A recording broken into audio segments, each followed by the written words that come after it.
Hi, I'm Diego Di Carlo, and I'm going to present you our off-grid acoustic echo retrieval algorithm, named Blaster. This work is a joint collaboration with my colleague, Clément Elvira. It is supervised by Antoine Deleforge, Nancy Bertin, and Rémi Grimonval from the INRIA Center of Rennes in France. Thank you very much for your interest.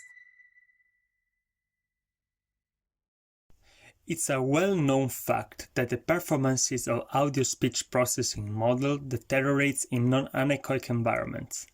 Here, early echoes and reverberation breaks the free field assumption, featuring interfering highly correlated sound sources, hence enemies to be removed. On the other side, echoes can help indoor audio signal processing, as they carry geometric information as well as content of the source signal itself. It has been shown that echoes boost the performances of speech enhancement applications, like sound source separation and dereverberation. Moreover, they are also protagonists of the recent literature of 3D room geometry estimation from sound. Prior to all of this is the need of estimating the properties of the early echoes in terms of their time of arrival and their energy. This is named as the acoustic echo retrieval problem, sometimes referred to as time delay estimation problem. In case of no information about the transmitted signal, this becomes a blind inverse problem, and the relation between multiple channels is then exploited. Hereafter, we will consider only the case of stereophonic recording, listening to only one source. The room impulse response accounts for the linear filtering of the sound propagating from a sound source to a microphone in an indoor environment. Room impulse responses are divided in three components: a well-defined direct path, a few disjoint reflections or echoes, and a late reverberation tail. This type of filter can be approximated as a stream of direct functions, each of them with a proper time location tau and a scaling factor alpha. All these quantities can be computed from the audio scene geometry with a popular image source model, which is fairly good for modeling the first sparse portion of the room impulse response. Single input multiple output blind channel estimation aim at estimating the channel that relate a single unknown input, the source, to multiple outputs, the microphones.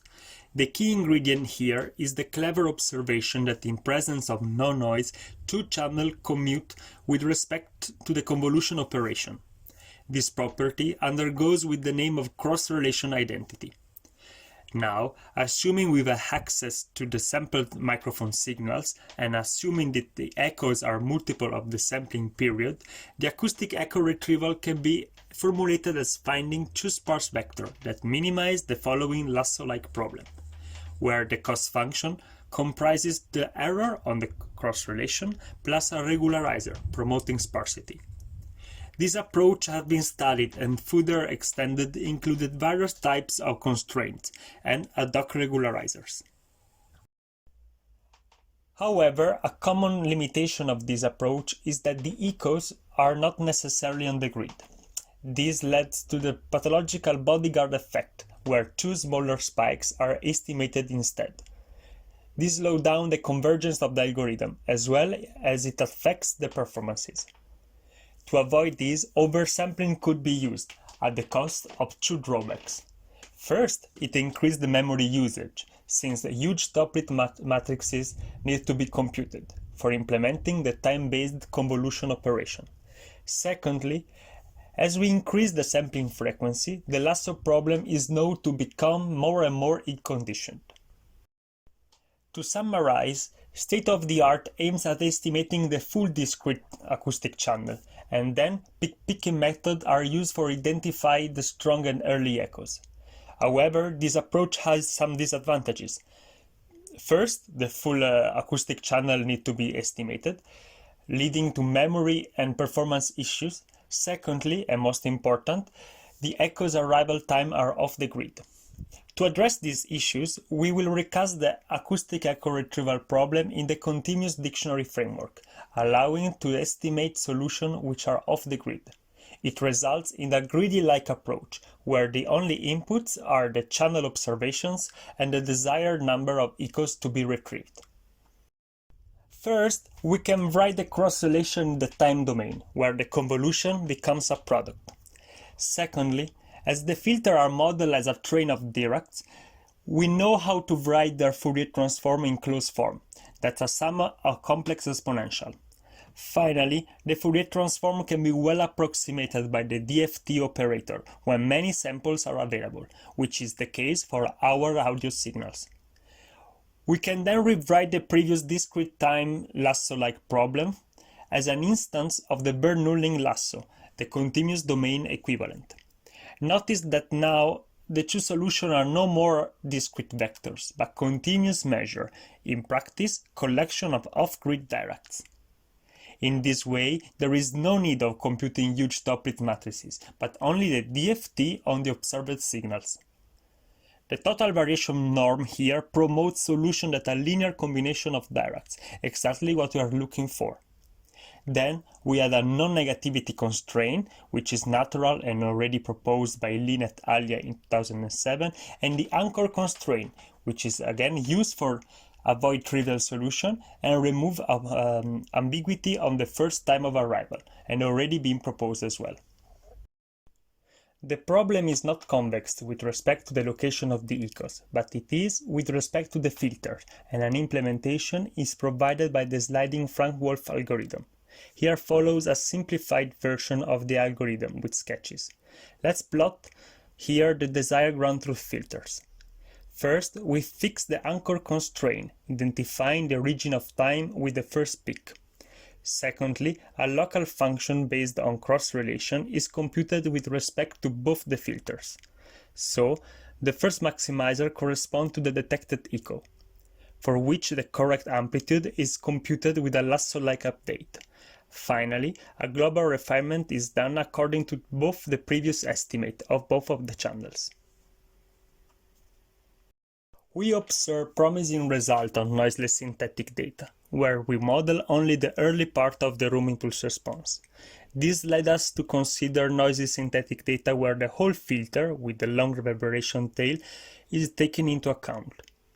We generate thousands of room impulse responses for cuboid room of random volumes, where 2 microphones and 1 sound source are randomly deployed using the image source method, which was implemented using Python library Pyroom Acoustics. The source can be either white noise or speech. Moreover, 2 datasets are being generated in order to study the performances. One fixing the reverberation time and changing the levels of noise, and the other by fixing the level of noise and changing the reverberation time. For the baseline, we choose the blind and non-negative channel estimation method, or BSN, proposed by Lin et al. In 2007. BSN minimizes the cross-relation error with a sparsity penalty and a non-negativity constraint.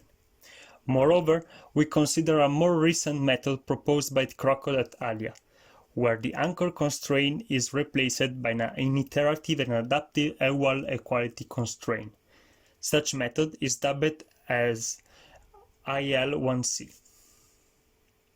Both methods estimate the full acoustic channel, so the first early spikes are then selected, with peak picking.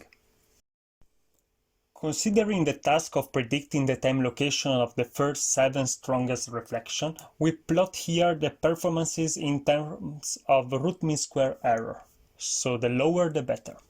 By rows, we can see the metric with respect to the SNR and reverberation time. By column, the results are for white noise and speech signals. Our method is colored in red, IL1C in blue and BSN in green.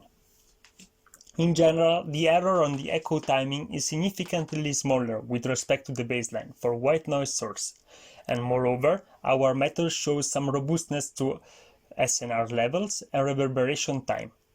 However, in general, we can see that the performances depend on the nature of the source, since higher error is observed when the source is emitting speech. Now, as we fix the noise level and the reverberation time to typical values of 20 dB and 200 milliseconds, we can see the performances in terms of precision, It asks the portion of accurate estimated peaks given a window around the true one. In this table, we see the influence of such window when retrieving 2 or 7 echoes, and we can notice that Blaster is robust to the various sizes of this parameter, which is not true for the baselines. However, it appears that Blaster is sensitive to the number of estimated echoes. To have an insight on this aspect, we plot here the precision as function of number of echoes for noise and speech signal. Again, we see that proposed approach is sensitive to this factor, as well as the source signal. However, we are able to recover accurately the first few echoes, which is promising, since the practical advantage of knowing 2 or 3 echoes per channel have been demonstrated in echo-aware source separation and localization works.